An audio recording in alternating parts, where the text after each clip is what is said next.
نظر آئے. ہم دوسری چیز نبوت کو ہم اپنے موضوع بناتے ہیں کہ جو نبوت کے بارے میں ظاہر ایک مذہب کا بہت واضح تصور ہے. یہ تصوف ہمارے صوفیاء کے ہاں کیا اسی طرح بیان ہوا ہے یا اس سے مختلف ہے؟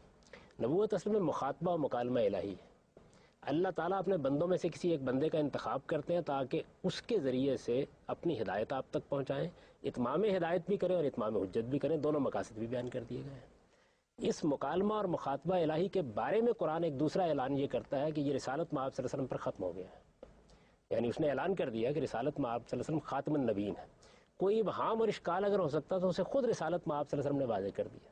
آپ یہ دیکھیے کہ جو روایتیں یعنی بالکل متفق علیہ نقل ہوئی ہے ہمارے یہاں، بخاری بھی نقل کرے گا، مسلم بھی نقل کرے گا، ہر ایک نقل کرے گا، ان میں سے یہ روایت ہے کہ لم یبقى من النبوۃ الا المبشرات. نبوت اپنی حقیقت کے لحاظ سے ختم ہو گئی ہے. اگر کچھ رہ گیا ہے تو صرف مبشرات رہ گئے ہیں. صحابہ اکرام نے پوچھا وہ کیا ہے، یعنی سوال کیا مل مبشرات، یعنی ایک مجمل لفظ تھا اس کو بھی مجمل نہیں رہنے دیا. آپ نے فرمایا رویا الرجل الصالح، کسی نیک آدمی کو کوئی خواب آ جاتا ہے جس میں اس کو کوئی بشارت دی جاتی ہے. پھر اس کی مزید وضاحت فرما دی کہ جب تم خوفناک خواب دیکھتے ہو تو اس میں شیاطین جن کام کر رہے ہوتے ہیں، اور جب تم کو اچھا خواب دیکھتے ہو تو فرشتے اس میں تمہیں بشارت دیتے ہیں. بشارت جو میری ذات کے لیے ہے، ہو سکتا ہے کہ مجھے یہ بشارت کسی خواب میں مل جائے. اس کا اصل میں دین کے بیان اور اس کی حقیقتوں سے کیا تعلق ہے؟ دین کے حقائق نبوت کے ذریعے سے اللہ تعالیٰ کی طرف سے آتے ہیں. اس کے بالکل برخلاف صوفیہ کیا کہتے ہیں؟ وہ یہ کہتے ہیں کہ جس جگہ سے نبی پاتا ہے وہیں سے ہم پاتے ہیں. وہ یہ کہتے ہیں کہ ہمارے اور اس کے الہام میں کوئی فرق اس کے سوا نہیں ہوتا، کہ ہمارا وہ براہ راست ہوتا ہے اور اس کو نبوت کے منصب پر فائز کر دیا جاتا ہے.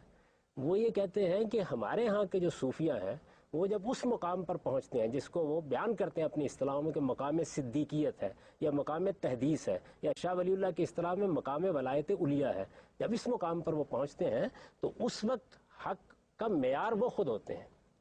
یعنی حق ان کے گرد گردش کرتا ہے، وہ جس چیز کو حق قرار دیں وہی حق ہوتا ہے. ان کو اگر اس موقع کے اوپر، یہ شاہ اسماعیل کے الفاظ ہیں، اس موقع پر اگر یہ بھی کہا جاتا ہے کہ آپ اپنے زمانے کے پیغمبر کی اطاعت کریں تو یہ نظم کو قائم رکھنے کے لیے اوپر سے کہا جاتا ہے، وہ اس لیے کرتے ہیں، ورنہ ان کو اس کی ضرورت نہیں ہوتی. وہ کسی کے مقلد نہیں ہوتے. یہ انہی الفاظ میں ہے. آپ کہیں میں تو آپ کو سنا دوں گا ایک ایک چیز. ایک کون بیان کر رہا ہے؟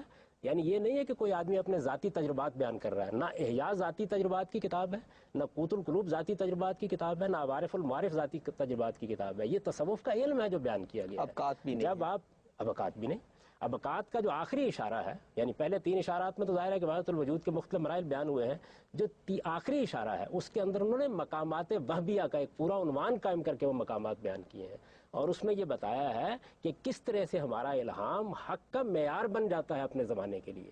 اور پھر اس کے بعد آپ عوارف میں دیکھیے، یعنی شہاب الدین سہروردی یہ بیان کرتے ہیں کہ صوفی کے الہام میں، شیخ کے الہام میں اور جبریل کے الہام میں، دونوں میں اس کے سوا کوئی فرق نہیں ہوتا کہ وہ ایک شخص کو کھڑا کرنے کے لیے آتا ہے دنیا کی ہدایت کے لیے، اور اس سے ہم وہی پا لیتے ہیں کہ جو پیغمبر اس جگہ سے پا رہا ہوتا ہے.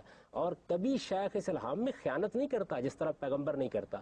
اور یہ الہام جو ہے، اس الہام کے اندر بھی حق اتنا ہی واضح ہوتا ہے کہ لا یاتی الباطل من بین یدیہ ولا من خلفہ، یعنی یہ قرآن نے اپنی صفت بیان کی ہے. تو اس جگہ پر وہ اپنے الہام کو بیان کرتے ہیں. یہ بہت عام سطح کی باتیں ہوتی ہیں جس میں یہ کہا جاتا ہے کہ نہیں وہ ہمارے لیے حجت ہے اور فلاں کے لیے حجت ہے. مجھے یہ بتائیے ان کا مطلب کیا ہے؟